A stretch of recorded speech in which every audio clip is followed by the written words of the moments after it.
It's an all-in kind of listening where you listen to that which is beyond words. Mm. And the Urban Dictionary has a definition for this, and it is quantum listening. And Oh, wow, that's it's kind of funny. that next evolution for humanity of listening in this all-in way.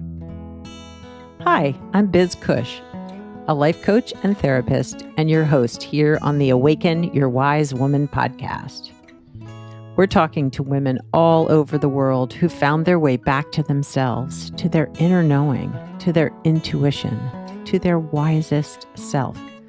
We're exploring how to feel alive, authentic, engaged, and fully present in your life. Let's awaken your wise woman.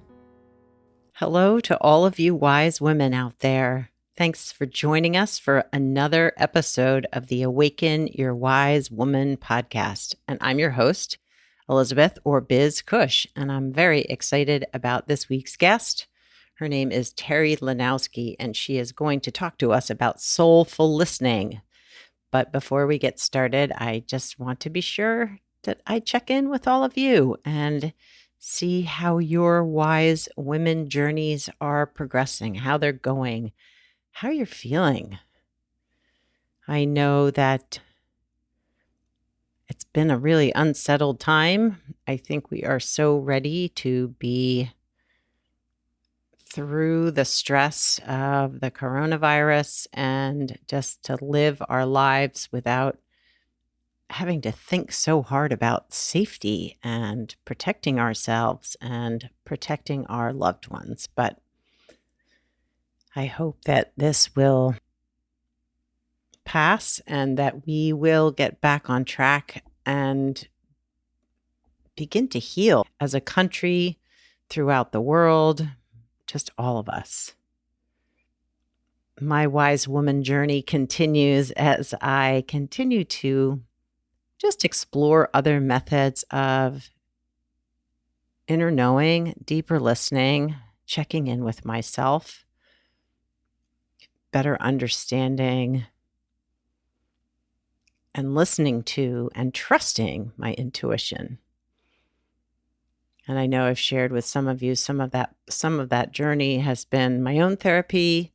I've been also over the last 6 to 8 months doing brain spotting, which is pretty amazing. And I hope to get somebody on the podcast to talk about that process. But it has really opened up a lot of doors, as well as doing this training in internal family systems, which I just love that it's so welcoming of all our parts and helping us learn to love ourselves fully in all the ways, all the parts. This journey of inner knowing also opened up for me the idea that when I launched my coaching business, mentally, I was not in a space to bring on more clients. And so I backed off the marketing of the coaching business, but I am feeling more spaciousness in my schedule and in my life. And so if you're interested in doing some life coaching with me, I'm going to be offering in the new year a few free coaching sessions. So keep an eye out for those. You can join the newsletter to find out more about that and how you would apply for one of those free coaching spots. It would be a 90-minute deep dive coaching session. So go to elizabethcushcoaching.com.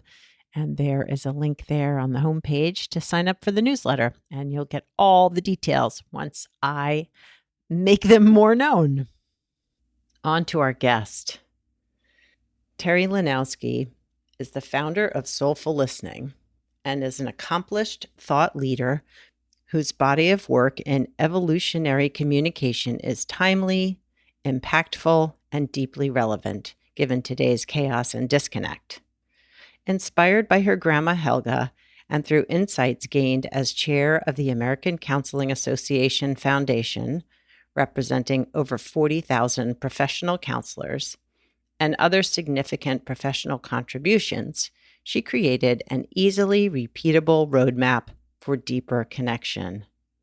Terri has had the honor of leading national human-centered design teams, which embraced empathy and design thinking to showcase workforce innovations at the White House, not once, but twice.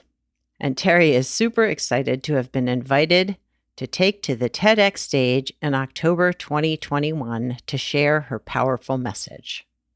Terri today is going to talk to us about soulful listening and her journey with that and how it has helped her in her communication with her son and her loved ones and all the people in her life, as well as her clients. So stay tuned for our exciting conversation. Hi, Terri, and welcome to the Awaken Your Wise Woman podcast. Hi, Elizabeth. I am so excited to be here today for our conversation.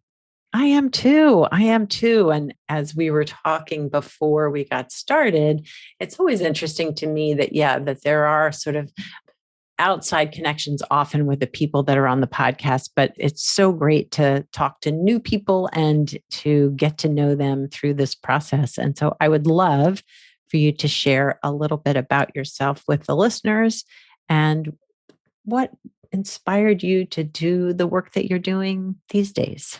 That's such a great question. My inspiration came a couple of years ago when I ran across some research that I was, reviewing for a big project that I was on, and discovered that half of the American population is lonely. The hardest hit are our youth. And then this year, in an article I reviewed, maintained that the impact of loneliness has health implications equivalent to smoking 15 cigarettes a day and now exceeds the health risk of obesity. Wow. And so all of those things just made me reflect deeply and and really, really come up with a way that is what I consider to be a simple solution to a very, very complex and gigantic problem. And I call this soulful listening. And it's an approach to communicating and connecting on a deep level. And it might be helpful for me to just kind of broadly go over the elements of soulful listening. And I want to kind of underscore what made me, kind of an expert in this. And it began back when I was a child in my hometown of Auburn, Nebraska, population 3,000. And I lived in the upper floor of a mansion, which sounds quite lovely. And when I say upper floor, the second floor is because my family had turned the bottom floor into a bustling restaurant and bar with banging and clanging and late night bar crowds beneath my bedroom every night. Oh, wow. And there wasn't even a kitchen upstairs. It was just like we lived in the restaurant, basically. And what I wanted more than anything was to be heard and seen. And if somebody would have asked me, who listens to you, it would not have been my immediate family. Yeah. It would have been my grandma Helga. And in her presence, it felt as though the rest of the world had disappeared and we were in this warm bubble of connection. And of course, her cooking, wafting smells from the kitchen made it even more comfortable and inviting. Yeah.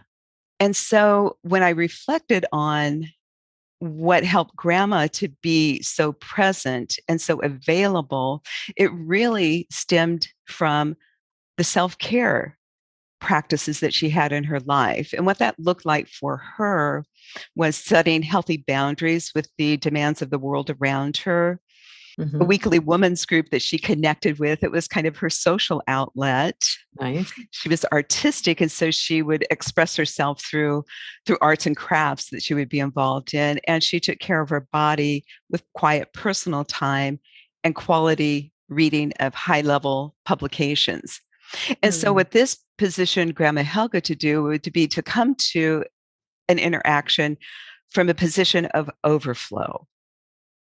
And that made her more available to others and made others, kind of brought out the best in everyone around her. Yeah. And so that ended up being the first element of soulful listening, Okay. self care. And a lot of times people think, you know, I don't have time for self care. What is Mm. it? And Right. and there's a Right. I little don't have time to go to the spa or get my nails done or whatever. Yeah. yeah, and really self care is a gift not only that you give yourself, but to everyone else in your life.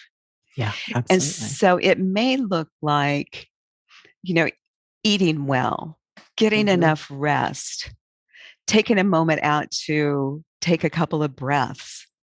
And Yeah. so it's so important to fill your cup up, so to speak, so that you can come to interactions with others with something to offer Yeah. and Yeah. not be Well, depleted and pulling from others.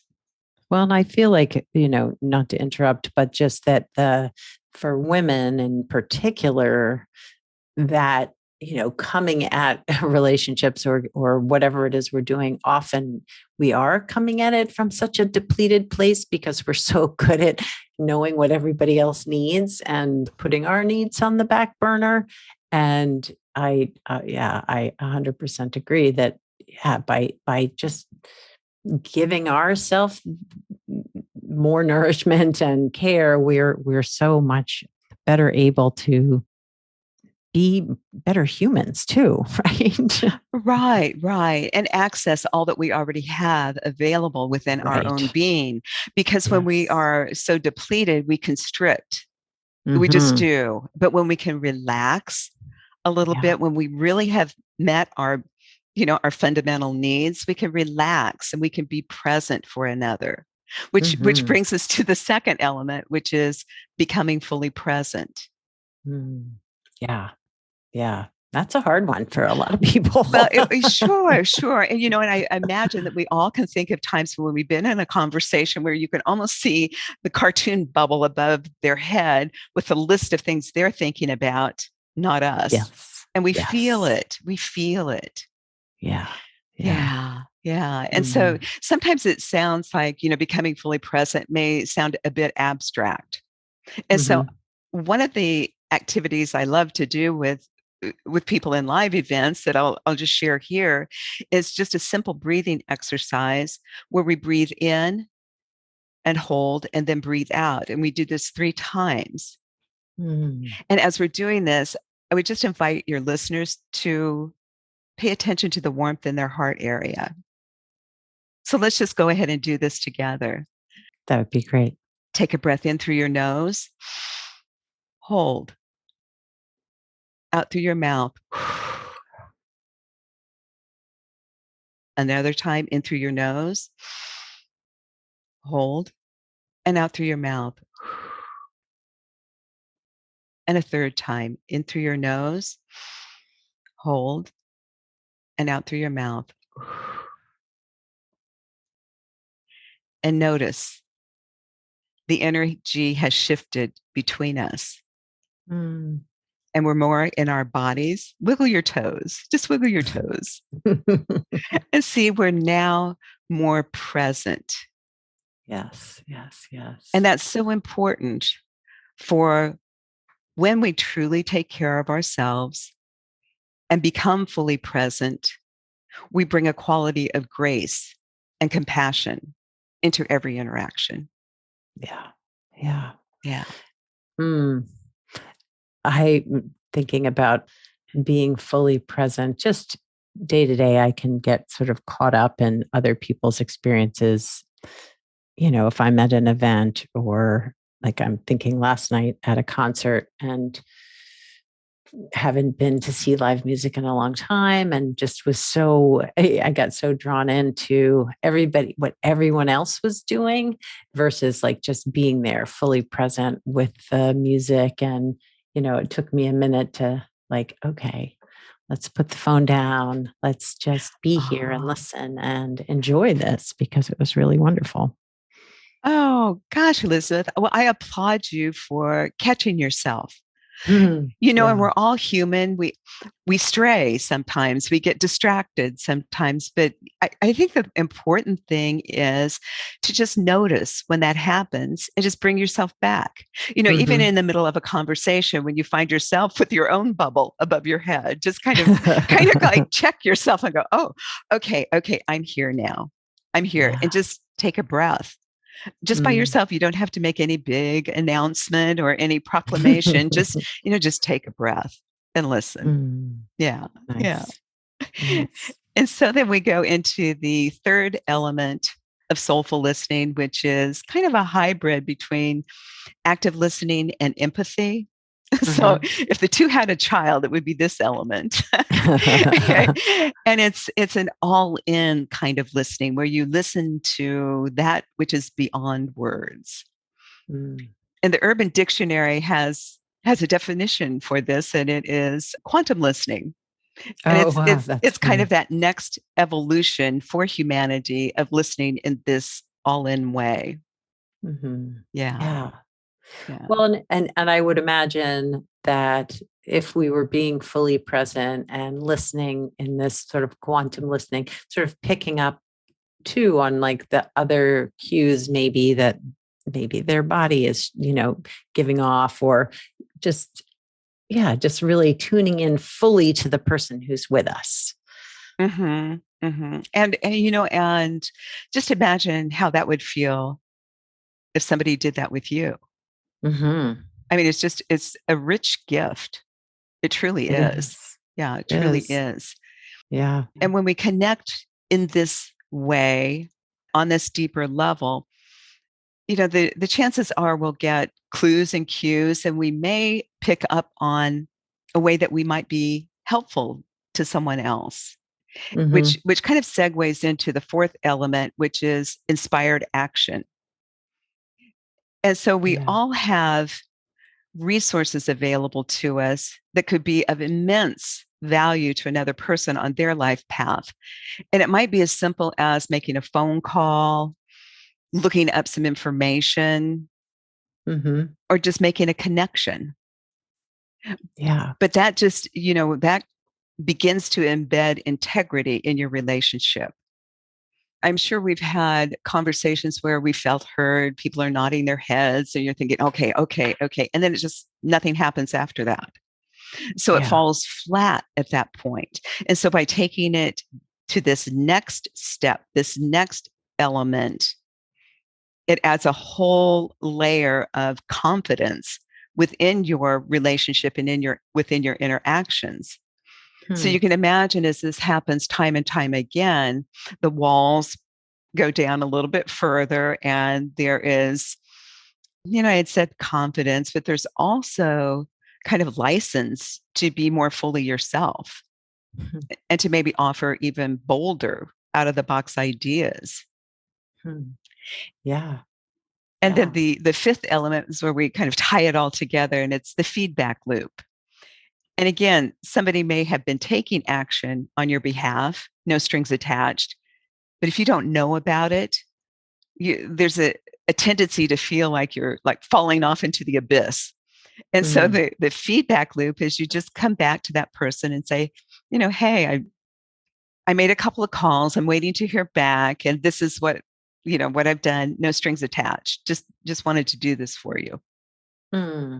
And just imagine that cycle repeating itself, whether it be Yeah. in the workplace, whether it be with a child, whether it be in your romantic partnership. Hmm. Hmm. Yeah. Yeah. Yeah. Really. Yeah. Just so attuned to yourself, but wanting to see them, hear them, be with them, and take, in some ways, yeah, help them move forward, but in a really connecting way. That's lovely. Oh, well, thank you so much. And it's really what we're all about here on this earth is to, be there for one another and lift each other up. I mean, that's Hmm. humanity at its best. And we as humans are at our best when we feel seen and heard and supported by others, Yeah. period. It's in our Mhm. very human nature. Yes. Yes, yes. Well, and I would imagine that social media devices, just our way of living these days with sort of instant gratification and moving on to the next thing before we're even finished with this thing, gets in the way of this very fully listening process. I mean, it is slowing things down, right? Like we're taking the time to be fully present versus can I get 10 things done while I'm listening to this conversation or listening to what this Uh-huh. person is saying to me. Mhm. I mean, yeah, absolutely. It is, a kind of a prevalent dynamic in our culture at present. And I would Mm, just challenge people to slow it down one soulful listening conversation at a time and just mhm, see what happens. mhm, Because it's so seductive to get pulled into the social media trap and to scroll and to mm, do that, very destructive comparison game. mhm. When you see this highlight reel of somebody's life and you do some storytelling that, oh, that's how everybody else is really living every day, day in and day out. Yeah. It's not true. It's not true. And as we have like real conversations and, have high stakes conversations, it really elevates the human experience, in my opinion. Mhm. And oftentimes, the way to have a real conversation is not being modeled, whether that be in a work setting or at home. And so, if we can lead that in our own lives, just imagine the ripple effect. Well, I so agree with you that yeah, if we are yeah, like modeling just like we do for kids or yeah, other people that if we can model this behavior for others, it might catch on. Right, For right. you, has I'm guessing that you actively practice this yourself. And I'm curious about how it's impacted your relationship and using this method to go more deeply. Right. It's kind of who I am. And so it's not that I practice it, I am it. Hmm. And so when I look at the long-standing relationships I have, and when I was, I sequestered myself for a couple of months to kind of tease apart what was it that made this be so. Hmm. And out of that emerged the five elements. And so when I reflect back on relationships, why don't I share one with my son, like a Hmm. story with my son? Yeah, that'd be I was a great. single parent from the time he was 10 years old on. And Mm-hmm. so we have only communicated in the way I've just described. That's the way we have his entire life. And Mm-hmm. so we tuned in for a high stakes conversation when he was 15 years old. And we knew that it would be up to the two of us to fund whatever was going to happen after high school and kind of read between the lines there. And Mm-hmm. so his name's Jacob, and we were living in Nebraska. And I asked him, I go, Jacob, what do you want for your after high school experience? And at 15 years old, he just very directly and clearly said, Mom, I'd like to go someplace strong in math and science. And if I could play on a good football team, is there a place that has both? I just like gasped because of all of the things, Yeah, but yeah. I trusted his inner knowing. There was something in his clarity that inspired me to take action. So when I checked around, the Southern school kept popping up, and when I went back to him and said, Jacob, this school is what people keep saying. He goes, well, we should go visit. And I'm thinking, I don't even know how I'm going to pay for plane tickets, let alone feed a 300-pound behemoth man child in a big city. but as is said in The Alchemist, when when you want something, the universe conspires in helping you to achieve it. So we made it down to the school before the end of his sophomore year and talked to students, talked to coaches. A couple days later, we're at a park. He looks down at me from his 6'5" frame and says, Mom, I feel like I belong here. That Oh, was it. That was it. Before the end of his junior year, he had a full scholarship to play football for Georgia Tech. wow. And So he has lived a life of his own challenges. He did all the work, both academically and physically. I did not do that. What I did was I walked alongside him, holding the space for possibilities and listening in an evolutionary way. And he stepped into his bold vision of his own life.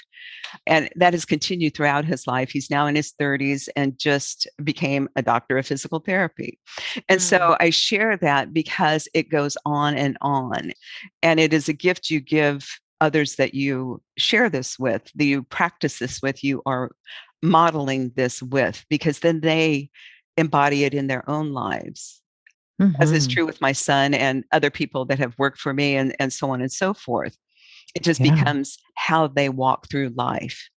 Mm. Yeah. Well, and I would imagine that yes, you're also, I mean, with the active listening, you're being very present in yourself, which then encourages them to be very present in themselves, right? I Mhm. mean, like really tuning into, oh, they really heard me. It's sort of reinforcing Yeah, yeah, their own yeah. experience. Right. And, and what I observe too, when we're in tune this way, we notice our own cognitive dissonance.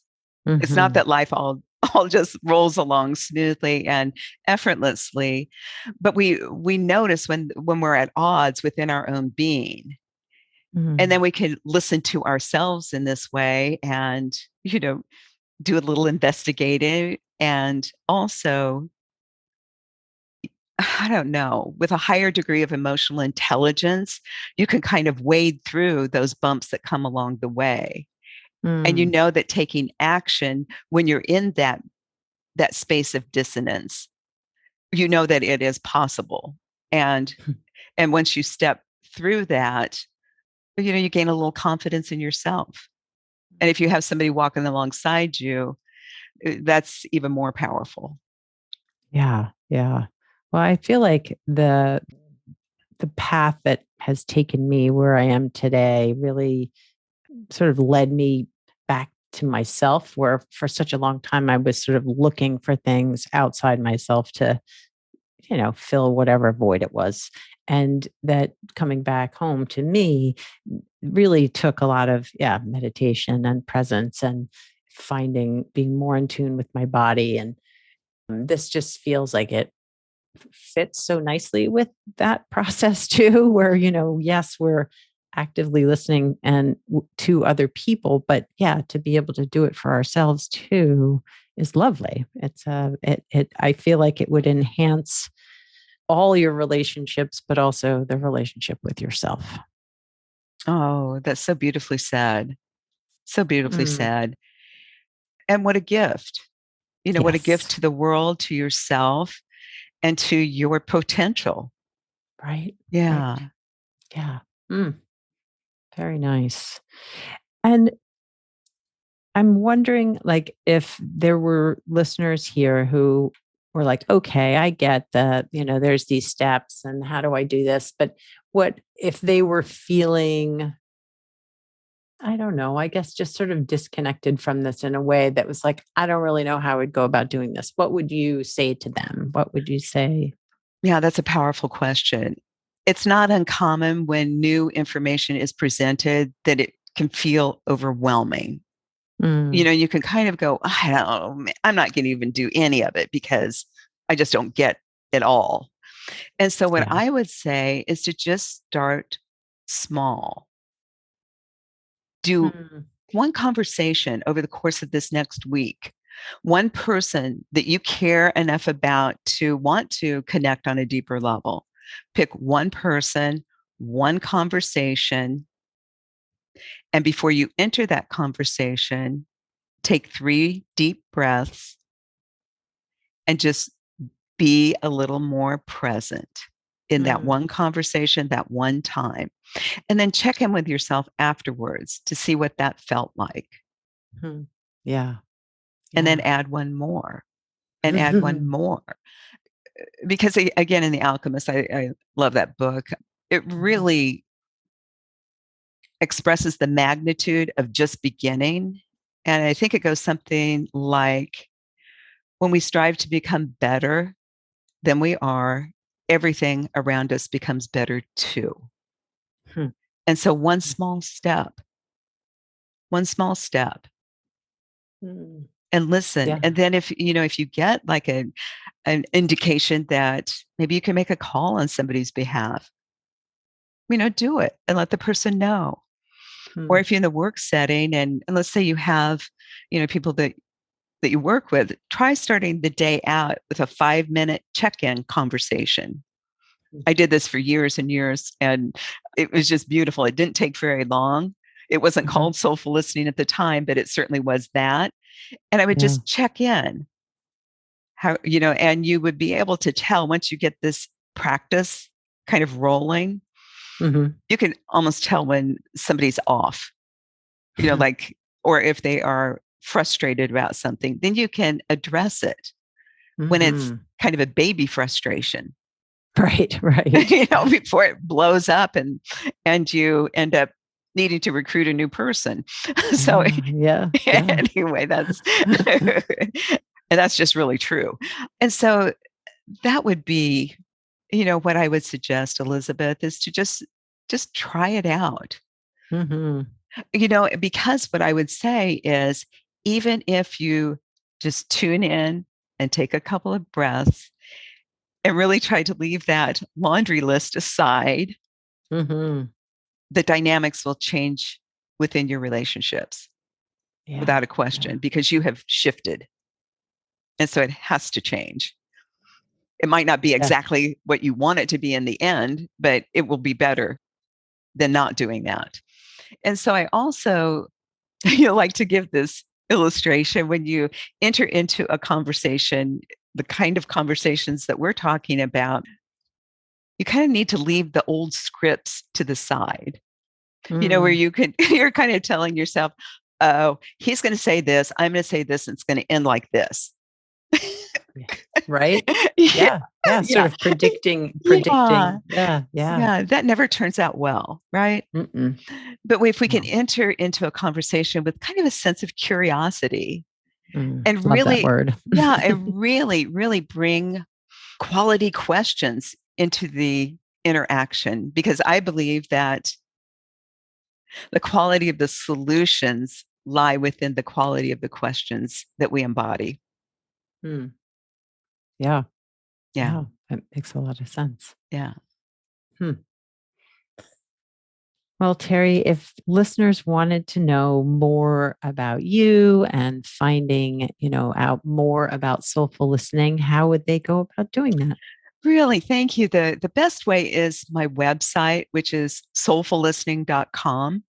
Nice. And on there, what I'll do when this episode goes live, I'll post podcast links on there. So it's easy for people to go to one place and just kind of look at that. And I also have my email address on the website as well. Awesome. And then I have one Great. thing that's kind of exciting and I will be doing a TEDx talk That this is year. really exciting. That is so cool. Yeah, I love TED Talks and TEDx and all. That's so great. And I will definitely put the link to your conversation on TEDx in the show notes so people can find that too. Thank you so much. I really appreciate it. Of course. Well, thank you so much for being on the podcast. I really appreciate your taking the time. I know everybody is busy, and I just so appreciate your spending this time with us today. It's been my pleasure. Be well.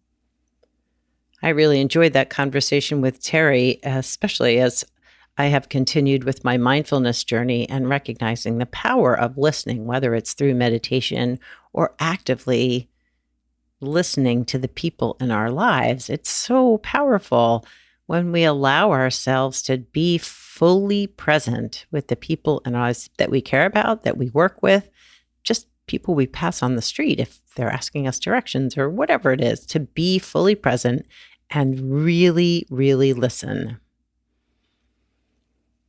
I was a little skeptical as Terri was explaining the last part of her Soulful Listening Foundation that inspired action. There was a part of me that was like, you know what? I don't want to have to take on someone else's issues and help them find a problem.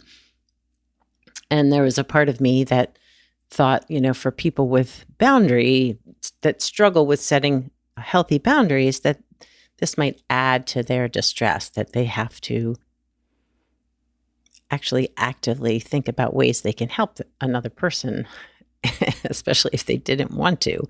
But at the end of our conversation, after we had finished recording, Terri paused and thanked me for being on the podcast, and then reflected back and said, is there anything that I can do to help you with your podcast, with your journey, whatever it might be? And I felt a huge sense of gratitude and connection, and it was really powerful. And she wasn't coming up with solutions. She wasn't trying to solve anything for me. She just asked how she could help. And that was lovely. And I did. I told her if she could think of anybody that could be on the podcast as a guest, or that had she been on other podcasts where I might be a good guest. But it was just lovely. It really touched my heart, and I just wanted to share that with all of you. So I hope you all have a wonderful week. I hope you wise women will take some time to soulfully listen to the people in your life.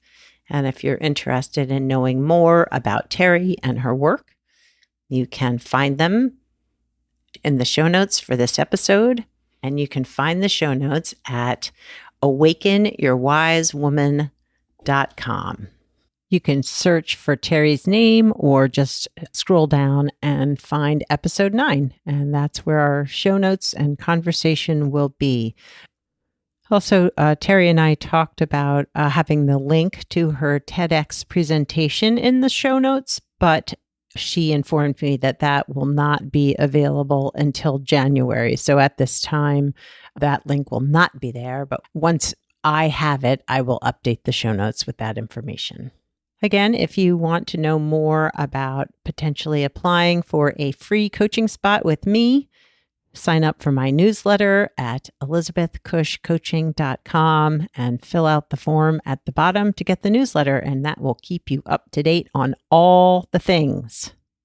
Have a terrific week, and I look forward to connecting with you next time on the podcast. Thanks for listening to the Awaken Your Wise Woman podcast. The information in this podcast is not a substitute for seeking help from a licensed mental health professional. Music by Andy Cush, sound editing by Laura Disler, and show notes by Kathy Cush. If you'd like more information about me, Biz Cush, and the resources shared today, go to awakenyourwisewoman.com.